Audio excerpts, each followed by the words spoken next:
Hello everyone, welcome to शिक्षा site. आज का ये वीडियो सीटेट के जितने भी स्टूडेंट हैं उन सभी के लिए इम्पॉर्टेंट वीडियो है, क्योंकि 16 दिसंबर से 13 जनवरी तक के प्रश्न जितने भी सीडीपी के क्वेश्चंस आए थे वो आप सभी को हमारे इस वीडियो में मिलने वाले हैं। तो आप लोग वीडियो को शुरू से लेके लास्ट तक देखिएगा, क्योंकि ऐसा फैक्ट है कि अगर आप सीटेट में प्रीवियस ईयर का पेपर सॉल्व कर लेते हैं तो आप 100% आप सीटेट का एग्ज़ाम जो है वो क्वालिफाई कर लेंगे। तो चलिए स्टार्ट करते हैं। तो ये 16 दिसंबर का क्वेश्चन पेपर है, जिसमें लैंग्वेज फर्स्ट आपकी हिंदी होने वाली है और लैंग्वेज सेकंड आपका इंग्लिश होगा। तो सबसे पहले यहाँ पे सीडीपी के क्वेश्चन मिलते हैं आपको, फिर उसके बाद आगे के क्वेश्चन मिलते हैं language first and language second के। तो सबसे पहले हम लोग सीडीपी के क्वेश्चंस देखने वाले हैं। और पहला जो हमारा प्रश्न है, निम्नलिखित में से कौन सा कथन व्यक्ति के विकास की प्रक्रिया के बारे में सही है।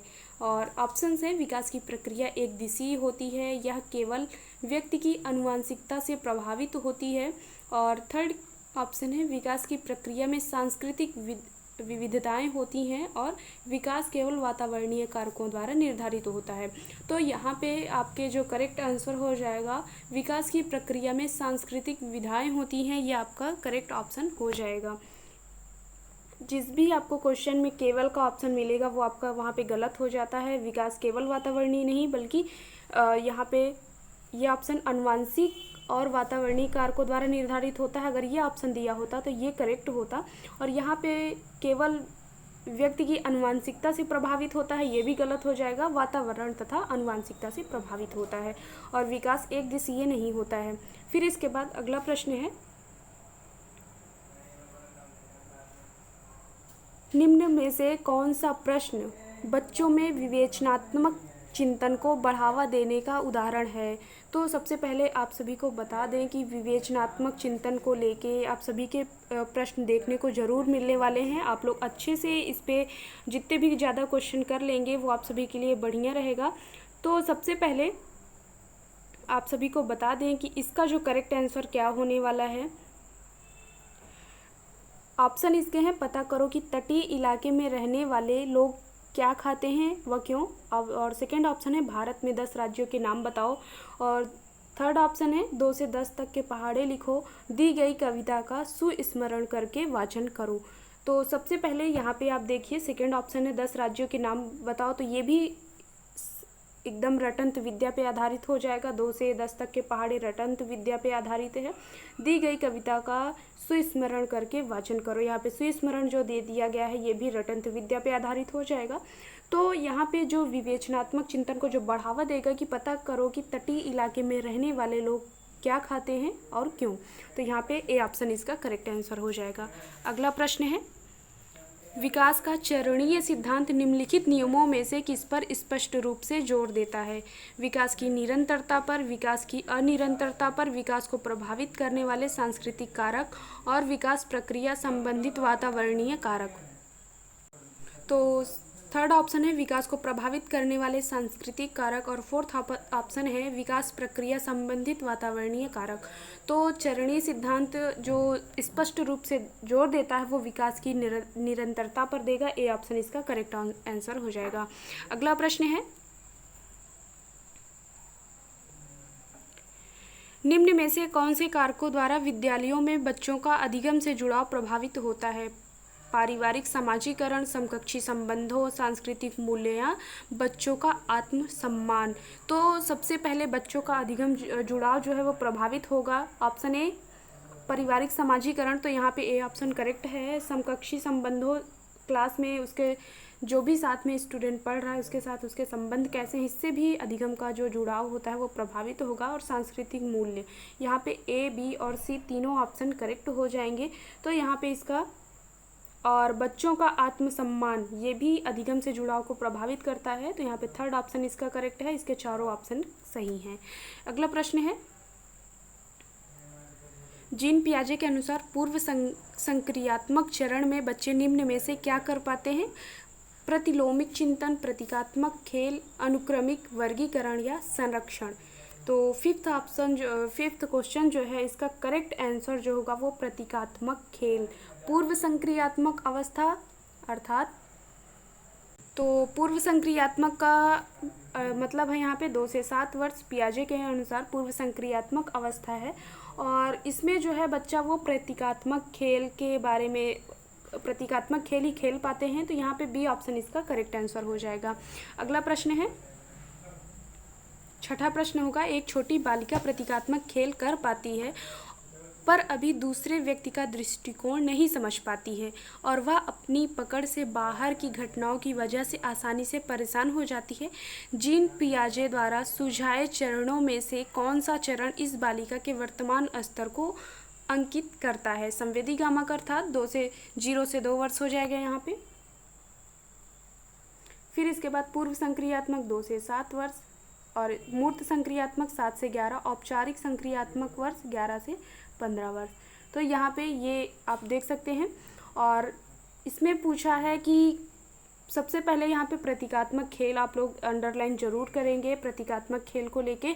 और जैसा इसके जस्ट पहले मैंने बताया है कि प्रतीकात्मक खेल 2 से 7 वर्ष की अवस्था में होगा, तो यहाँ पे जो सेकंड ऑप्शन है वो करेक्ट हो जाएगा, पूर्व संक्रियात्मक अवस्था। तो सेकंड ऑप्शन यहाँ पे करेक्ट है। अगला 7वां हमारा प्रश्न है, निम्न में से कौन सा अभिलक्षण कोहलबर्ग के नैतिक विकास मॉडल से सम्मिलित है?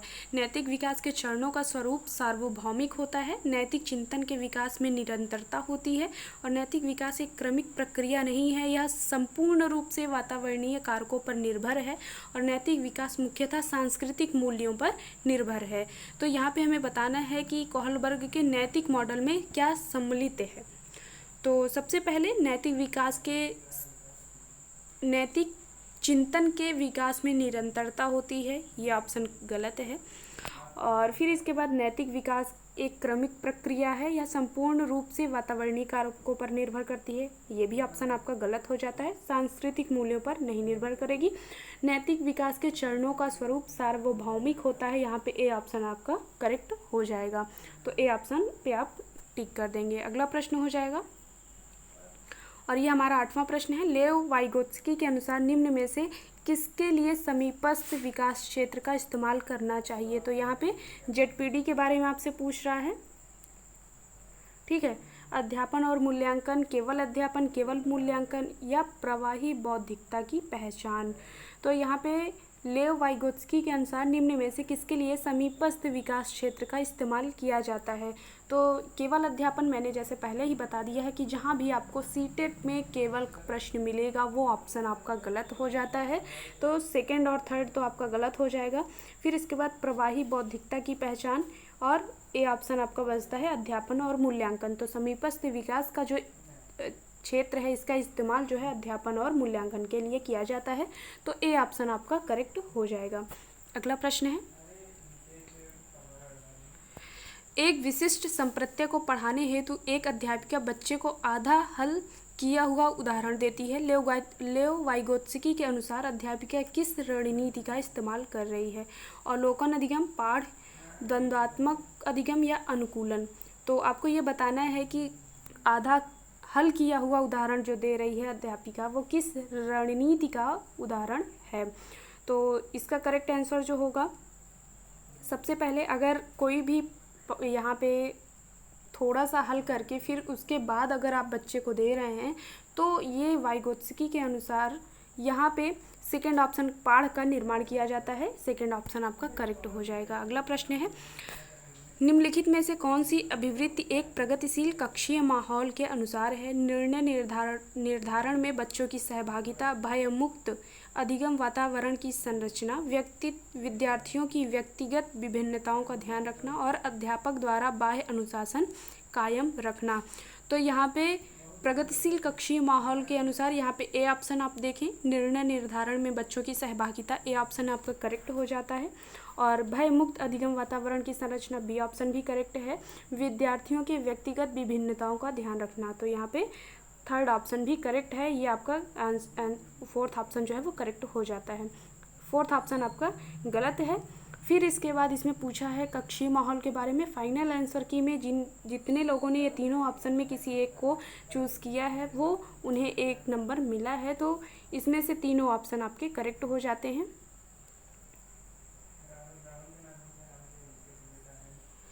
यह महत्वपूर्ण है कि कोई अध्यापक बच्चों को बुद्धिलब्धि के आधार पर स्थिर समूहों में पृथक ना करे, क्योंकि यह अध्यापक के लिए असुविधाजनक है। यह विद्यालयों के लिए असुविधाजनक है। यह बच्चों को एक दूसरे के साथ अंतः सामूहिक प्रतिस्पर्धा नहीं करने देता है, और यह बुद्धिलब्धि संकल्पना स्थायी नहीं है, और यह बच्चों को चिन्हित करने के लिए जिम्मेदारी हो सकती है। तो यहाँ पे जो आपका सबसे पहले आप लोग प्रश्न पढ़ेंगे कि बुद्धिलब्धि के आधार पर स्थिर समूहों में पृथक ना करें, क्योंकि बच्चों को हमें पृथक नहीं करना है उनके बुद्धिलब्धि के आधार पर।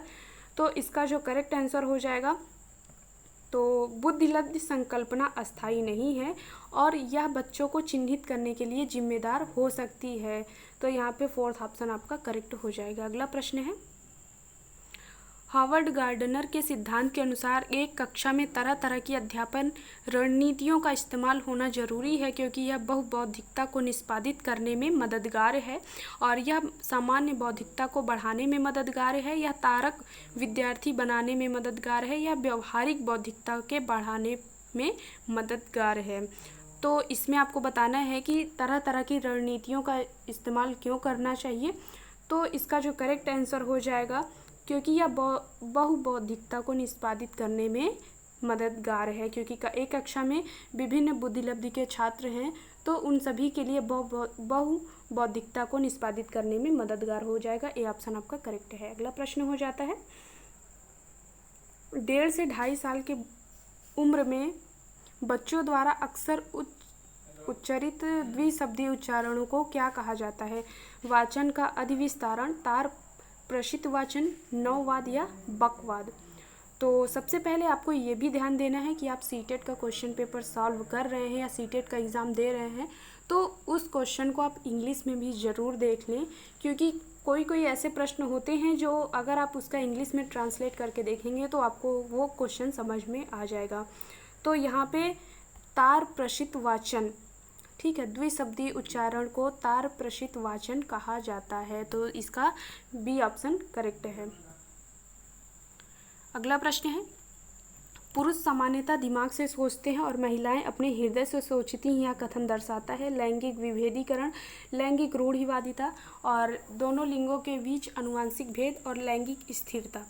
तो सीटेट में जैसा एक है कि आपसे इस टॉपिक पे क्वेश्चन आना ही आना है, तो आप लोग इसको अच्छे से इसके ज़्यादा से ज़्यादा क्वेश्चन की प्रैक्टिस कर लें।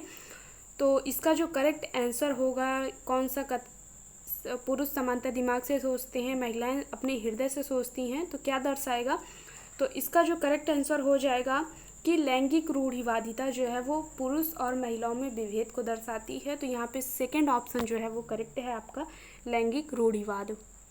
अगला प्रश्न है, एक प्रगतिशील कक्षा में निम्न में से कौन सी मूल्यांकन विधि का इस्तेमाल नहीं होता होगा? ऑप्शन है अध्यापक द्वारा मननशील जर्नल का इस्तेमाल और स्वमूल्यांकन एवं समकक्षी मूल्यांकन, केवल मानक निर्देशित मूल्यांकन पर आश्रय और विद्यार्थियों के पोर्टफोलियो द्वारा तैयार करना। तो यहाँ पे जो प्रगतिशील कक्षा में मूल्यांकन विधि का इस्तेमाल नहीं होता होगा, इसका जो करेक्ट आंसर होगा केवल मानक निर्देशित मूल्यांकन पर आश्रय। तो सबसे पहले अगर आप दे रहे हैं तो सबसे पहले नहीं को अंडरलाइन आपको ज़रूर करना है, तो उसी के अनुसार आपको अपना ऑप्शन चूज़ करना है। तो यहाँ पे भी केवल दिया गया है, तो मैंने बताया कि जहाँ भी केवल ऑप्शन आपको दिखेगा वो आंसर जो रहता है वो करेक्ट रहेगा। तो केवल यहाँ पे गलत है, केवल मानक निर्देशित मूल्यांकन पर आश्रय। किसी प्रगतिशील कक्षा में शिक्षक को केवल मानक निर्देशित मूल्यांकन पर आश्रित नहीं होना चाहिए। तो ये थर्ड ऑप्शन आपका करेक्ट हो जाएगा। अगला 16वां हमारा प्रश्न है, वंचित और हाशिए पर स्थित समूहों की भाषा और संस्कृति को स्कूली पाठ्यक्रम में समावेशित करने से एक अध्यापक क्या सुनिश्चित कर सकता है? शिक्षा में समानता, शिक्षा में साम्यता, सुविधा वंचित समूहों के प्रति सहानुभूति और विशेषतः सुविधा वंचित समूहों के लिए व्यावसायिक शिक्षा। तो यहाँ पे जो करेक्ट ऑप्शन होगा आपका, तो शिक्षा में साम्यता, ठीक है। तो इसका जो करेक्ट आंसर है वंचित और हाशिए पर स्थित समूहों की भाषा और संस्कृति की स्कूली पाठ्यक्रम में समावेशित करने के लिए सुनिश्चित करता है। तो यहाँ पे सेकंड ऑप्शन आपका करेक्ट हो जाएगा, शिक्षा में साम्यता। अगला प्रश्न है, पर्याप्त समर्थन प्रदान करने के बावजूद एक कक्षा में एक विद्यार्थी गणितीय क्रियाओं को समझने में निरंतर चुनौतियों का सामना करता है। इसकी वजह क्या हो सकती है? स्वलीनता, गणितीय वैकल्य, आलेखी वैकल्य या पठन वैकल्य।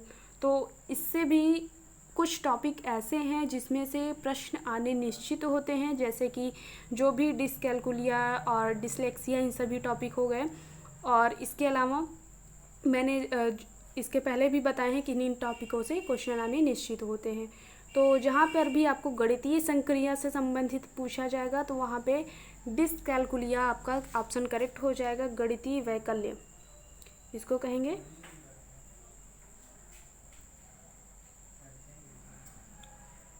डिसकैलकुलिया, ठीक है। और यहाँ पे पठन वैकल्य हो जाएगा डिसलेक्सिया।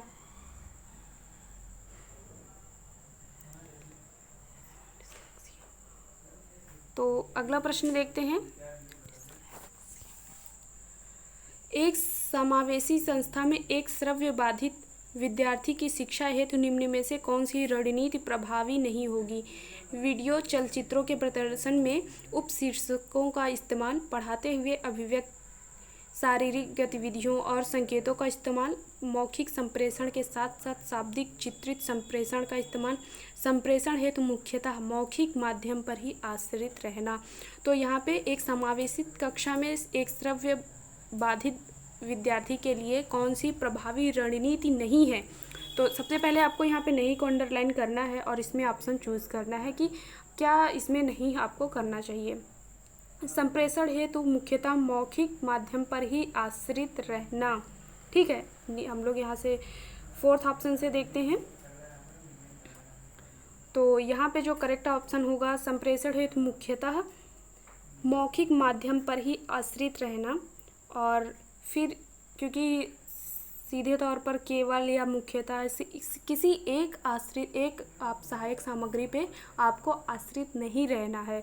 तो संप्रेषण हेतु मुख्यतः मौखिक माध्यम पर ही आश्रित रहना, ये ऑप्शन आपका करेक्ट है। ये प्रभावी रणनीति नहीं है। मौखिक संप्रेषण के साथ साथ शाब्दिक चित्रित संप्रेषण का इस्तेमाल करेक्ट है। पढ़ाते हुए अभिव्यक्ति शारीरिक गतिविधियों और संकेतों का इस्तेमाल, ये भी करेक्ट है। वीडियो चलचित्रों के प्रदर्शन में उपशीर्षकों का इस्तेमाल, ये भी आपका करेक्ट है। अगला प्रश्न है, निम्नलिखित में से किस कक्षाई प्रक्रिया का विश्लेषण किसी अध्यापक के वंचित समूहों के प्रति गढ़ित गुण पूर्वाग्रहों को उजागर कर सकता है? लिंग, जाति और आर्थिक श्रेणी के आधार पर निर्धारित आसन व्यवस्था।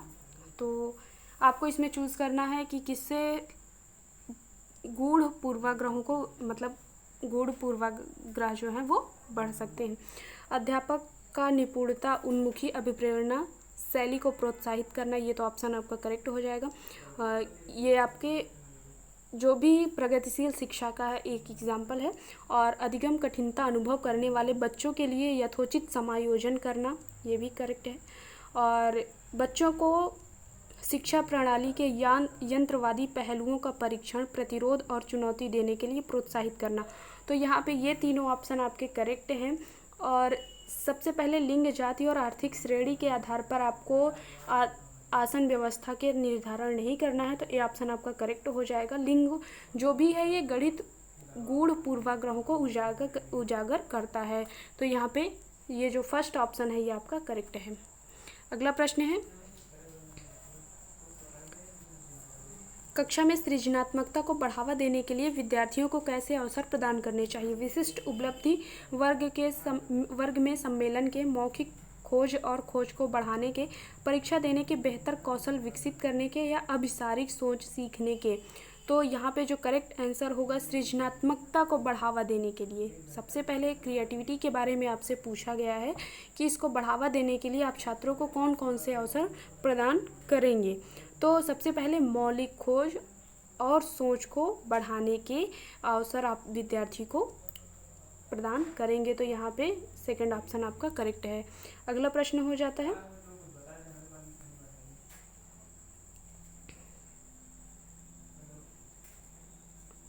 एक संरचनात्मक कक्षा में बच्चों की संज्ञानात्मक सहभागिता को किस प्रकार सुसाधित किया जा सकता है? कक्षा के वार्तालाप द्वारा, अध्यापक के संवेगों द्वारा, बच्चों के सकारात्मक परस्पर संबंध द्वारा या बाह्य रूप से अधिरोपित अनुशासन द्वारा। तो इसका जो करेक्ट आंसर होगा, तो इसके बारे में आप सभी को बता दें कि इसमें आपको चूज़ करना है कि इसमें कौन सा विकल्प सही है। ठीक है, तो इसमें जो बच्चों के सकारात्मक परस्पर संबंधों द्वारा जो है वो संज्ञानात्मक जो सहभागिता है उसको सुसाधित किया जा सकता है। तो यहाँ पे आपको देखना है थर्ड ऑप्शन किस में दिया हुआ है, तो ए ऑप्शन आपका करेक्ट हो जाएगा, ये विकल्प पहला विकल्प सही है। अगला प्रश्न है, बच्चों की असफलता अक्सर विद्यालय की असफलता होती है, निम्न में से कौन सा कथन इस वाक्य का समर्थन करता है? स्कूल का अस्तित्व विद्यार्थियों के सामर्थ्य में विभेदीकरण करने हेतु है। और सेकंड ऑप्शन है, इस बच्चे इसलिए असफल होते हैं क्योंकि विद्यालय बच्चों के सीखने की विविध गतियों का संज्ञान नहीं करते हैं। बच्चे इसलिए असफल होते हैं क्योंकि यह विद्यालय की ज़रूरतों का अनुपालन करते हैं और बच्चे योग्यता की कमी और निम्न बुद्धिलब्धि की वजह से असफल होते हैं। तो यहाँ पे आपको 22वें क्वेश्चन का जो करेक्ट आंसर होगा वो होगा, बच्चे इसलिए असफल होते हैं क्योंकि विद्यालय बच्चों के सीखने की गतियों का संज्ञान नहीं करते हैं। तो यहाँ पे सेकंड ऑप्शन आपका करेक्ट आंसर है। अगला प्रश्न है, किसी संप्रत्यय के प्रासंगिक और अर्थपूर्ण होने के लिए क्या आवश्यक है? उपयुक्त परिभाषा द्वारा पढ़ाया जाना, बच्चे के जीवन संबंधित सामाजिक परिप्रेक्ष्य से जोड़कर पढ़ाना और पाठ्य पुस्तक से बच्चों की कॉपी में ज्यों का त्यों लिखना। तो इसका जो करेक्ट आंसर होगा, तो बच्चे के जीवन के संबंधित सामाजिक परिप्रेक्ष्य से जोड़कर पढ़ाना प्रासंगिक और अर्थपूर्ण होने का आशय है या आवश्यक है। तो यहाँ पे प्रासंगिक और अर्थपूर्ण की बात कर रहा है, तो जब भी आप बच्चे को पढ़ाएंगे वो सामाजिक परिप्रेक्ष्य से जोड़कर ही पढ़ाएंगे। फिर अगला प्रश्न है, 24वां हमारा ये प्रश्न है, एक कक्षा में बच्चे के असफलता के भय को दूर करना क्यों जरूरी है? एक कक्षा में अध्यापक बच्चे के भय को संभाल नहीं सकता है, ये तो बिल्कुल गलत हो जाता है। और विद्यालय बच्चों के भावात्मक जीवन की जिम्मेदारी नहीं ले सकता है, ये भी गलत है। असफलता और त्रुटियां बच्चे के अधिगम का स्वाभाविक हिस्सा हैं और भय का एहसास करने वाले बच्चे विकासात्मक रूप से विफल होते हैं। तो यहाँ पे आपको ये चूज़ करना रहता है चारों ऑप्शन में कौन सा विकल्प ज़्यादा सही है। तो असफलता और त्रुटियां बच्चे के अधिगम का स्वाभाविक हिस्सा है, यहाँ पे थर्ड विकल्प आपका सही हो जाएगा। अगला प्रश्न है, अक्सर यह तर्क दिया जाता है कि पुरस्कार देना अधिगमकर्ताओं को अभिप्रेरित करने का उत्तम तरीका नहीं है क्योंकि इससे आंतरिक अभिप्रेरणा क्षीण होती है और इससे आंतरिक अभिप्रेरणा बढ़ जाती है, इससे बाह्य अभिप्रेरणा क्षीण होती है, इससे आंतरिक और बाह्य अभिप्रेरणा दोनों ही क्षीण होती हैं। तो इसमें आपको करेक्ट ऑप्शन बताना है। तो इसका जो करेक्ट ऑप्शन होगा, इससे आंतरिक अभिप्रेरणा क्षीण होती है क्योंकि अगर व्यक्ति के अंदर आंतरिक अभिप्रेरणा है तो वो किसी कार्य को उत्तम तरीके से कर लेगा, उसके लिए पुरस्कार देने की आवश्यकता नहीं होती है। तो यहाँ पे पुरस्कार की जब भी बात करेगा तो वो बाह्य अभिप्रेरणा से संबंधित है। अगला प्रश्न हो जाएगा, यहाँ पे ए ऑप्शन आपका करेक्ट है। अगला प्रश्न है, निम्न में से अभिलक्षणों का कौन सा दल उत्तम समस्या समाधानकर्ताओं को इंगित करता है? सृजनात्मकता, प्रतिक्रियात्मक अन्वयता की कमी, अपसारी चिंतन, क्रियात्मक जड़ता, सृजनात्मकता, अभिसारी चिंतन। प्रतिक्रियात्मक अन्वयता की कमी, अभिसारी चिंतन या सृजनात्मकता, और अपसारी चिंतन, क्रियात्मक जड़ता या प्रतिक्रियात्मकता। तो यहाँ पे जो 26वें का करेक्ट आंसर होगा, सृजनात्मकता, प्रतिक्रियात्मकता, अन्वयता की कमी या अपसारी चिंतन। तो यहाँ पे जो उत्तम समस्या समाधानकर्ताओं को जो इंगित करेगा वो ए ऑप्शन आपका यहाँ पे सही है। अगला प्रश्न है, शिक्षिका के विद्यार्थियों की खासकर सुविधा वंचित वर्ग के सफलता और असफलता के बारे में विचार अक्सर उनके सीखने व अभिप्रेरणा को प्रभावित करते हैं, या इस संबंध में निम्न में से कौन सा कथन सही है? शिक्षक की अपेक्षाएं बच्चे के सीखने को बेहद प्रभावित करती हैं। शिक्षक को कक्षा में बच्चों की स्वायत्ता पर काबू रखना चाहिए और शिक्षक को बच्चों की प्रतिस्पर्धा करने वह एक दूसरे से बेहतर करने के लिए प्रोत्साहित करना चाहिए। शिक्षक को ऐसे विद्यार्थियों को हर हालत में असफलता से बचने के लिए रणनीति में प्रशिक्षण देना चाहिए।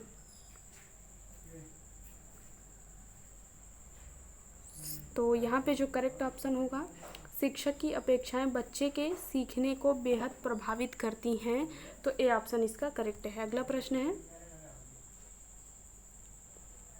शिक्षिका कक्षा में सकारात्मक रूप से सीखने का वातावरण किस प्रकार सुनिश्चित कर सकती है? एक तय एवं निर्धारित समय सारणी का अनुपालन करके, और पुरस्कार एवं सजा का प्रयोग कर, बच्चों को अनुशासित रखकर, और बच्चों के संवेगों को सीखने की प्रक्रिया का हिस्सा बनाकर, और बच्चों की क्षमता के आधार पर उनका विभेदीकरण करके एवं अलग अलग समूह बनाकर। तो यहाँ पे आपको बताना है कि वातावरणीय रूप से किस प्रकार सकारात्मक रूप से सीखने के लिए सुनिश्चित कर सकती है।